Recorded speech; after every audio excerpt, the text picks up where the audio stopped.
iyo tubonye amafaranga agabanutse turavuga tuti yoba yagabanutse kubera iki. Hariho rero hamwe usanga ari abayatoza batayatoje neza ngo bayashikane yategezwa kuja cyangwa ntibanayatoze nyene bakirira komisiyo urano ko amakomisiyo yabaye menshi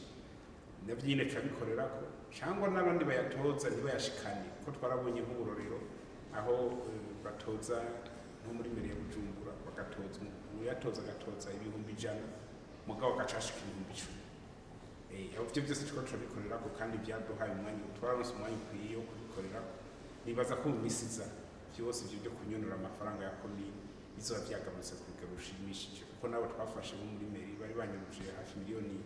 53 z'amarundi mu mezi 3 yonyene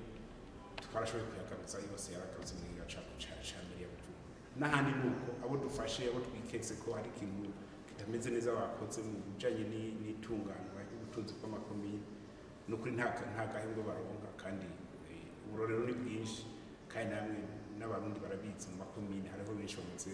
kubona ko hari abajejwe gutoza amakori cyangwa amatagisi ya komine benshi bahinduwe kubera bigeneje nabi. Ubu rero ingingo no guherekeza amakomine kugira aronke uburyo bwayo kugira ashobore gutunganiza iki cari cyo kwerekana kungene ivyifashe. Ibyo tukwiye ngaha rero byinshi bizodufasha kugira tugenda rero abastanderi dushaka abastanderi bonyene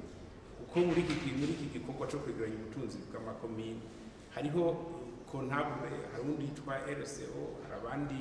amastanderi nyene n'abandi ni benshi twashatse ko iki cigwa kibanza kwemezwa n'uwo mugwi twatoyemo abastanderi bakenya n'abo matari bose cyangwa bose rukirana abagenduzi ubutunzi mu ntara n'aba rero bahinga bo mushikiranganji bitandukanye kugira